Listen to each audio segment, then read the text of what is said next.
importancia que reviste el conocimiento de ellas en el ámbito de las infecciones interhospitalarias. Esa en realidad era la razón. Hoy vamos a tocar en las próximas 5 horas. Yo dije, me voy a quedar atrás, no me voy a quedar atrás si fisiología de la cuatro.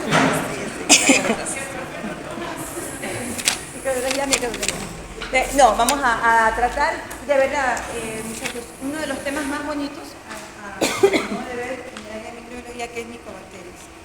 Dentro de este género, este grupo de microorganismos, vamos a hablar de Mycobacterium en tuberculosis, por supuesto, que hoy en día pues, nos tiene así también un poco preocupados. No podemos hablar de un brote, que tengamos un brote, pero sí hay una serie de situaciones desde el punto de vista de la salud pública que nos llevan a pensar que de una u otra manera pudiéramos tener un repunte, bueno, es más, lo estamos viendo. Pero no es que haya un brote. De todos modos, en la región, en nuestra región, cuando digo región me refiero a Latinoamérica, recuerden que nuestra idea, nuestra visión, nuestra concepción de la tuberculosis es muy diferente, por ejemplo, a países como Estados Unidos, como Europa. Mientras Estados Unidos, por ejemplo, maneja quizás 2 casos de tuberculosis cada 100.000 habitantes, nosotros ya estamos rondando los 50. Entonces la diferencia es muy grande. Recuerden también que Estados Unidos no contempla la vacuna BCG, que es la vacuna que colocan a los recién nacidos. ¿Sí? Eso sí lo recuerdan, la vacuna que se les coloca al neonato, tenemos hasta 4 años para colocarla. Estados Unidos no lo utiliza, ni tampoco los países que tengan incidencia o prevalencia por debajo de 5 o 10. Eso queda realmente ceñido a nuestra área geográfica. Entonces, pues nosotros siempre estamos con ese dolor de cabeza de la tuberculosis y bueno, afortunadamente la semana pasada recibimos la noticia de que el Fondo de Reserva del Banco Mundial, el Fondo de Reserva, Banco Mundial de la OPS, es el fondo de reserva que se encarga de enviarnos las vacunas. Las vacunas, por ejemplo, ahora, en el caso de COVID, ¿de dónde salían las vacunas que nos colocaron? De ese fondo de reserva de la OMS, de la OPS. Ese fondo de reserva es mantenido por los países que compran las vacunas y ellos tienen un excedente luego de dosis. Entonces esas dosis que sobran, si así se quiere, regresan a ese fondo de reserva y esto es asignado a los países que por diferentes motivos pues no tenemos los recursos económicos para comprar de primera línea la vacuna. Por eso es que nosotros tardamos en comenzar a aplicar los esquemas que indique la OMS en un momento determinado. Y lo mismo sucede con el tratamiento.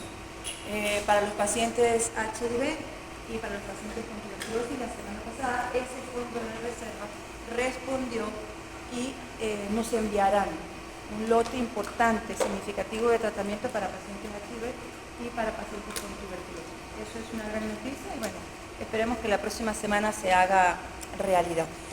Pero bueno, vamos a comenzar a hablar de Mycobacterias. Obviamente no podemos comenzar el tema sin hacer esta introducción de 6 horas de Robert Koch. No, pero ya ustedes a Robert Koch lo conocen, ya hemos conversado sobre él al inicio de la microbiología, en la historia. Sí, no podemos pasar por alto el trabajo que él hizo en el campo de la microbiología. Allí, en la fotografía que tenemos, ya es un hombre de edad avanzada, bueno, un hombre que ya tiene cierta experiencia, pero Robert Koch comenzó como un médico muy joven en áreas rurales, cuando él comienza a trabajar en el área rural con los pacientes, sospechando de la posibilidad de la presencia de agentes que causaban las enfermedades infecciosas. Por otro lado, estaba otro de los grandes de la microbiología trabajando también en sus laboratorios, que es Pasteur, que es Luis Pasteur. Entonces, ellos de la mano, sin conocerse, comenzaron a trabajar de manera paralela en líneas de investigación muy similares. Y al final, bueno, pues ellos unen sus trabajos y tenemos el descubrimiento finalmente del bacilo de Koch y también recordarán ustedes los postulados. Bueno, los postulados de Koch, Sí. que lo vimos nosotros ya en la introducción de la microbiología.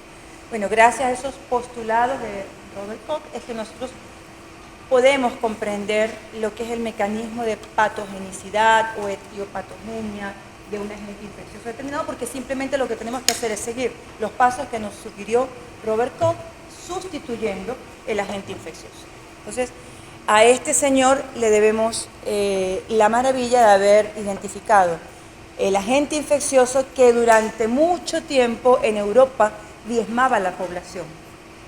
Y era tal la cantidad de pacientes que morían por tuberculosis que incluso la cosa era tan loca que hasta se tornó una moda morir por tuberculosis.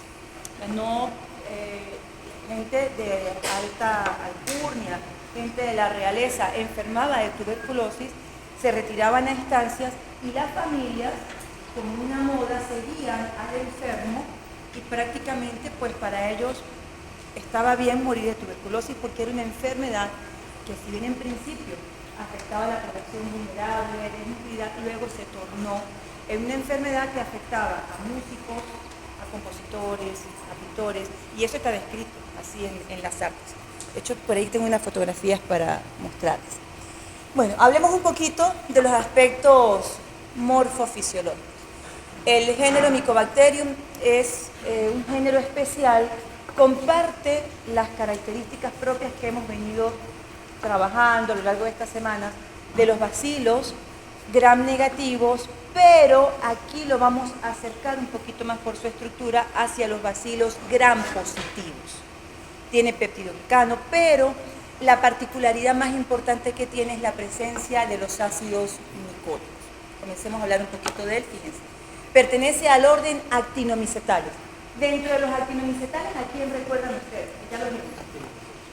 Actinomicetos. Ajá. Y dentro de esos actinomicetos, ¿a quién vimos nosotros? Que era el grupo de los actinomicetales. En ese grupo, cuando nosotros lo vimos, nos faltaba, de hecho, Mycobacterium. Pero como queríamos dar una clase, aparte, por eso no lo incluimos ese día, que era, recuerdan, las nocardias y actinomices. Son prácticamente de este grupo. Y recordarán también que la coloración preferencial para ellos era ¿cuál?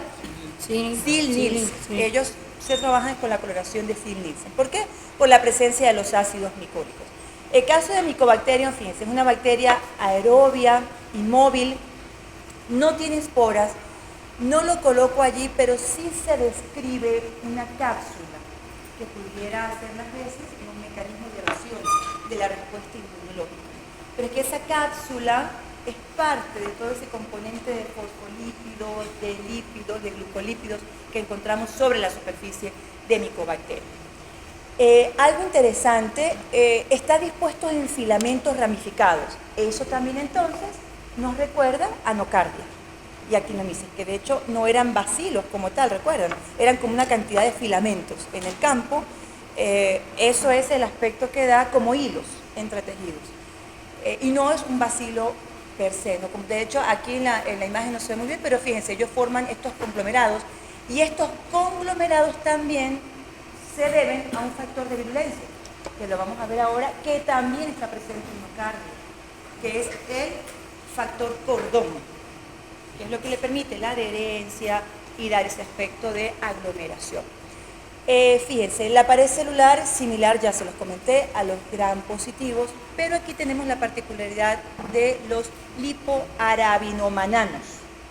Este compuesto juega un papel fundamental como factor de virulencia y en la estructura como tal de la pared celular. Tiene altos niveles de ácidos micólicos de cadena larga, que le confiere esa característica de bacilo, alcohol, ácido resistente, y es el hecho de que es tan gruesa la capa de ácidos micólicos y de lípidos que lo hace resistente a los detergentes comunes, por ejemplo, y además resistente a la penetración de los antibióticos. Es complicado también tratar las infecciones con Mycobacterium, y aún más complicado cuando ya el paciente generó resistencia a los antibióticos que son tan escasos que se utilizan para tratar la tuberculosis pulmonar, por ejemplo. En cuanto a las proteínas empleadas para la preparación del derivado proteico purificado, ¿qué cosa es eso? Forma parte de la estructura de la pared celular las proteínas que participan en el proceso de transporte de sustancias, proteínas que están ubicadas a todo lo largo de la membrana, atravesando la porción fosfolipídica con su porción hidrofóbica, hidrofílica. Eso ya ustedes lo manejan muy bien, lo conocen muy bien. Pero dentro de esas proteínas, que representan aproximadamente el 15% de la pared celular, tenemos las proteínas que van a fungir como tuberculina, que es el famoso PPD, que es el derivado proteico purificado, y es lo que nosotros utilizamos para el diagnóstico de la tuberculina. Es un diagnóstico certero, fidedigno, pero nos ayuda a orientar el cuadro clínico. Lo importante es que estas proteínas, con una naturaleza inmunogénica, son utilizadas para poder generar la famosa tuberculina. En el caso del PPD, que es un derivado proteico purificado, es capaz, a través de la estructura que tiene, de generar una respuesta inmunológica y dar origen a lo que se conoce como la respuesta inmunológica retardada o de hipersensibilidad tipo 4. Ya vamos a ver más adelante en qué consiste eso, y también lo utilizamos para el diagnóstico de la enfermedad. Bueno, ya sabemos que se colorean con Sil-Nielsen, con Kinju o con Truvant, que es otra especie de colorantes tipo fluoróforos que pueden usarse para identificarlos. La coloración de Kinju es similar a la coloración de Sil-Nielsen. Si ya ustedes la han ido estudiando, la han leído, recuerden que el Sil-Nielsen tenemos que aplicar calor. Se aplica calor, en el caso de Kinju no utilizamos calor. Es una coloración como si fuese Sil-Nielsen, pero en frío. Esa es la diferencia. La mayoría son de crecimiento extremadamente lento. Fíjense, hasta 2 meses tendríamos que esperar para el crecimiento de la gente en el medio de cultivo. En el caso de algunas micobacterias, hay otras, ya lo vamos a ver, que no crecen en medio de cultivo convencional. Tenemos que utilizar otras formas de identificación, pero en el caso, por ejemplo, de Mycobacterium lepre, del complejo, y no Mycobacterium lepre como tal, porque no puede crecer en el cultivo, todo el complejo que se parece desde el punto de vista estructural y morfológico a él, no crecen de manera rápida. Otras crecen rápidamente, que son las famosas Mycobacterias atípicas. También las vamos a tratar al final de la clase, sobre todo con algunos casos clínicos para que vean la importancia que tienen. Ese tipo de bacterias a veces pasan desapercibidas en una serie de situaciones que ya vamos a ver y que hasta son comunes en los cuadros clínicos que nosotros vemos en nuestro entorno. Son muy exigentes desde el punto de vista nutricional y logran sobrevivir sobre superficies protegidos de la luz. Tienen que estar protegidos cuando de hecho los cultivamos en los laboratorios de referencia. Debemos mantener los tubos, el medio de cultivo, en este caso el Lowenstein Jensen, que es un medio estándar, igual estándar, para el crecimiento del Mycobacterium tuberculosis, debemos reservarlos de la luz, debemos guardarlos en espacios donde no tengan acción de la luz directa. Y son sensibles a la pasteurización. Por ese lado tenemos esa ventaja. Ahora, la monoterapia puede alcanzar resistencia a los antibióticos a corto plazo. ¿Qué es la monoterapia? Cuando ustedes le indican al paciente solo un antibiótico y no se hace una combinación. ¿Cuándo sucede esa situación? Cuando realmente, porque ustedes como médicos están en una zona rural, no tienen más de un antibiótico para darle al paciente, pero bueno, comienzan a tratarlo. Lo que pasa es que el porcentaje de que ese paciente adquiera resistencia es muy alto. Tienen que buscar la manera de dar las terapias combinadas. De todos modos, tuberculosis, a pesar de la situación en la que estamos nosotros, es uno de los programas que ha funcionado muy bien en el país.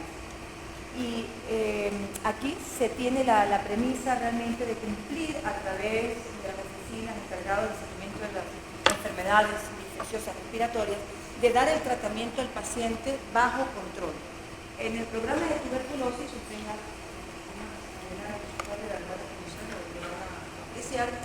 el programa de tuberculosis contempla que yo le doy a él el tratamiento y él debe acercarse al centro de salud a tomar el medicamento y yo debo dar fe de que él realmente lo tomó. O sea, eso de alguna manera nos permite a nosotros controlar las enfermedades causadas por Mycobacterium tuberculosis y no saber finalmente si hay resistencia. Entonces, la monoterapia trae consigo ese problema.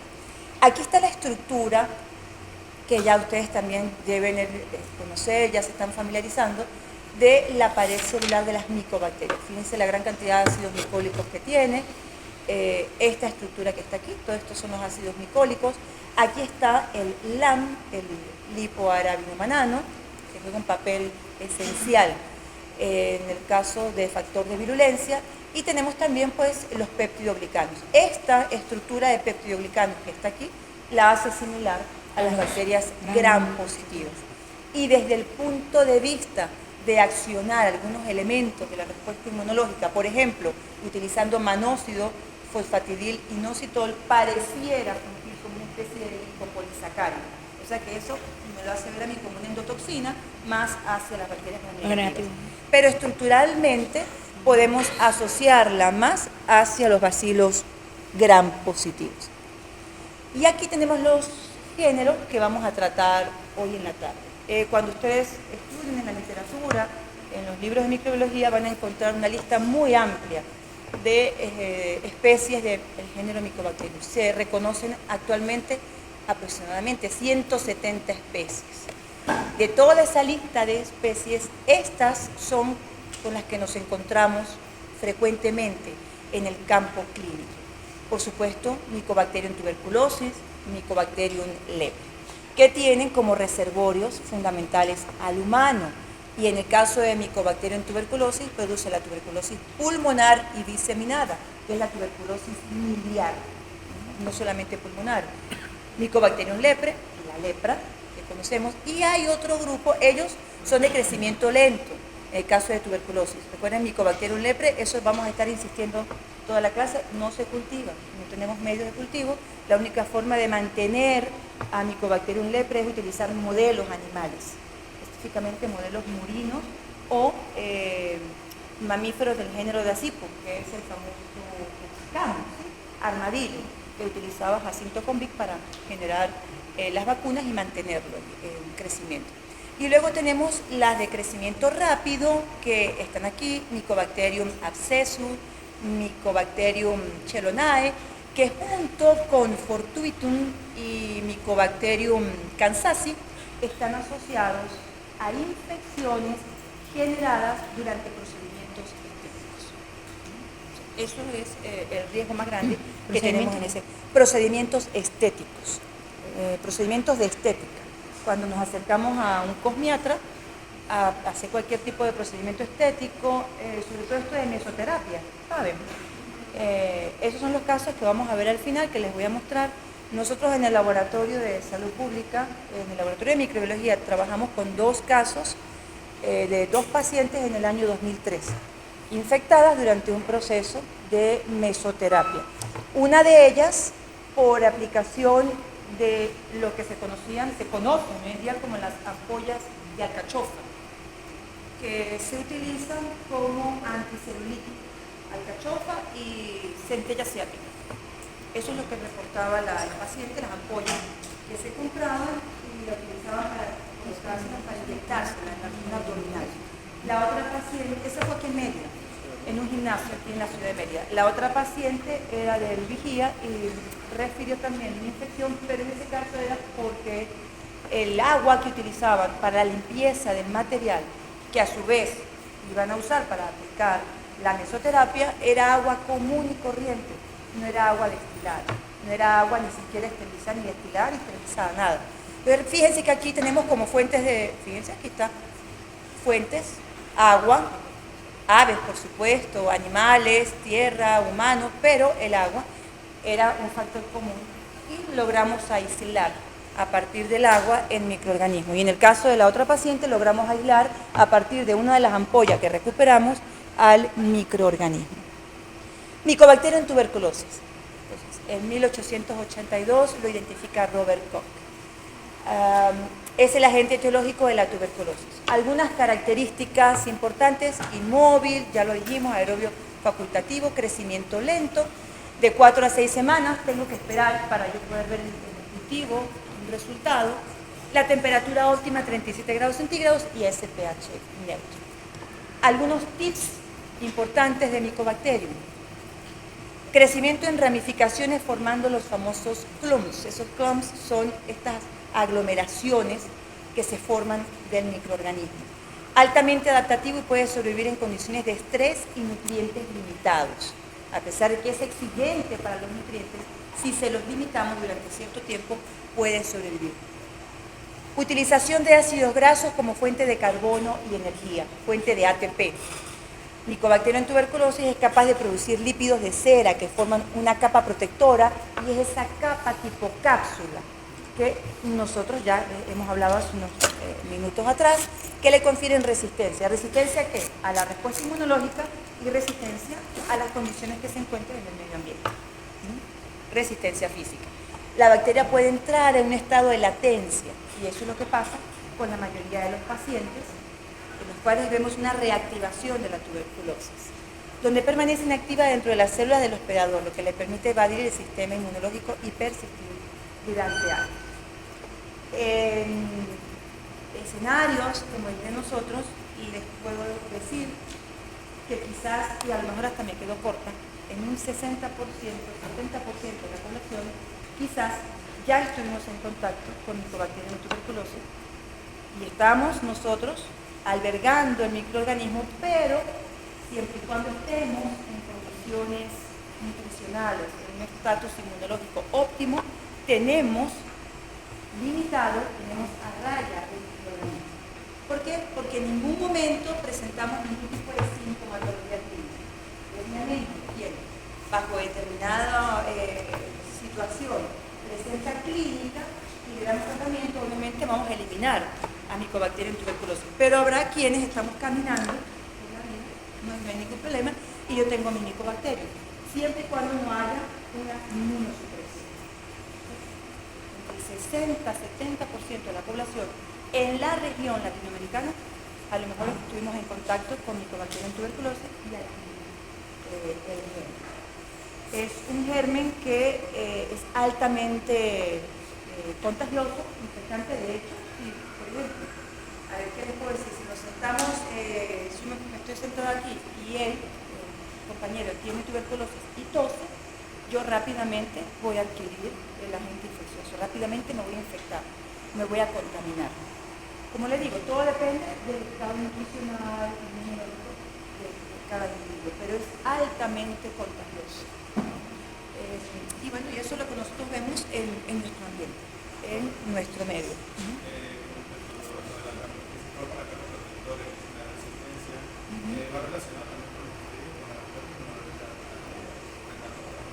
No, la respuesta inmunológica retardada es la respuesta que se genera frente a Mycobacterium tuberculosis y la evaluamos a través del PPD.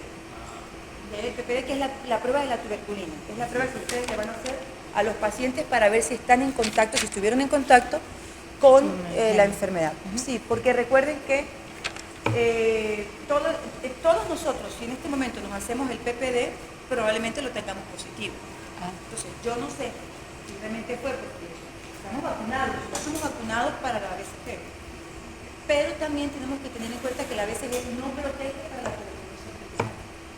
La BCG que le colocan a los bebés al nacer protege es para la meningitis y la osteomielitis producida por Mycobacterium, no para la forma pulmonar.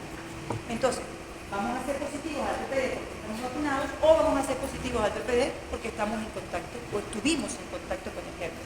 Ahora, para saber si la tuberculosis está activa o inactiva, ustedes tienen que hacer como médicos otra serie de exámenes, otra serie de evaluaciones para determinar si hay una reactivación, si es una tuberculosis aguda, activa en este momento, es otra cosa.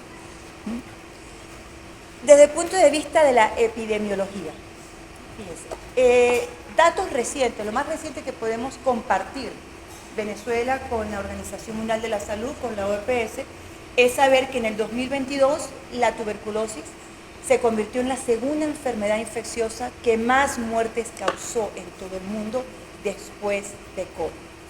Y esto tiene una explicación, esto tiene una razón de ser, y es porque recuerden que durante la pandemia COVID se abandonaron todos los programas. en paralelo que había para tratar enfermedades infecciosas, entre ellas tratar la tuberculosis. La tuberculosis es una de las principales causas de muerte relacionadas con la resistencia a los antimicrobianos. De hecho, lo vimos el miércoles, ¿recuerdan? La alta tasa de mortalidad que estamos viendo en el mundo por resistencia a los antibióticos. Entonces, ahí tenemos también encasillado, no solamente a Pseudomonas, Enterobacter, sino también va de la mano Mycobacterium tuberculosis. En el 2022, fíjense, 10.6 millones de personas enfermaron de tuberculosis y 1.3 fallecieron por esta causa. O sea, las cifras son realmente altas. Pero lo más importante es que la tasa de coinfección, tuberculosis, HIV, también continúa en incremento. Aquí por lo menos yo les hablo de la experiencia que teníamos ayer en nuestro escenario en Venezuela y en la región latinoamericana. Todo paciente que curse con HIV, que sea HIV positivo, en algún momento de la evolución de la enfermedad va a desarrollar tuberculosis. Obviamente estamos hablando de pacientes que por alguna circunstancia no tengan los medicamentos al día, no tengan sus controles, pero la gran mayoría desarrollará, si no tuberculosis, toxoplasmosis. Entonces, la tasa de infección es muy alta. Y la tasa de infección es muy alta también aquí en Venezuela, en las cárceles. Ya vamos a ver, en el ambiente carcelario es muy grave lo que estamos viviendo con tuberculosis. De todos modos, cuando ustedes estudien la diapositiva, aquí tienen la meta que persigue la OMS, que a través del programa Fin de la Tuberculosis para el 2035 realmente haber disminuido de manera muy importante el número de casos en la región. Esto que está aquí es lo que yo les decía, fíjense, en el 2020, cuando tenemos la presencia de COVID, aumenta la tuberculosis. Las muertes por tuberculosis aumentan por primera vez en más de una década. No solamente aquí, en diferentes países. Fíjense, menos personas fueron diagnosticadas y tratadas. Claro, todo se concentró prácticamente en COVID. Y menos recursos para los servicios esenciales de tuberculosis. Recuerden que todos los países estaban volcando los recursos era en tratar el problema de COVID. No solamente aquí, en todas partes. En Europa fueron millones de euros que se invirtieron para las vacunas, para poder tratar COVID, y se dejaron de lado muchos programas, entre ellos el de la tuberculosis. Aquí tienen algunos datos también para que ustedes luego los vean. Tuberculosis en el 2020, 8.639 casos en Venezuela. Y aquí tienen la progresión. En la región central del país es donde tenemos el mayor número de casos concentrados. En Mérida manejamos, para esa fecha, 91 casos. Y la tuberculosis en Venezuela, desde el punto de vista del riesgo, lo que representa para los espacios y para las personas que se encuentran en las cárceles privadas de libertad, prácticamente podemos decir que un 90% de los pacientes que están en espacios carcelarios aquí en Venezuela registran infección por tuberculosis y de manera activa. Son individuos que se conocen como individuos bacilíferos, activamente están transmitiendo la enfermedad, pero claro, nosotros ya sabemos cuáles son las condiciones, fíjense, de los pacientes. Y un hecho que facilita mucho la permanencia de Mycobacterium tuberculosis en el ambiente es la falta prácticamente de luz. ¿Qué les acabo de comentar? Él crece y se protege muy bien si no hay luz, si no hay calor.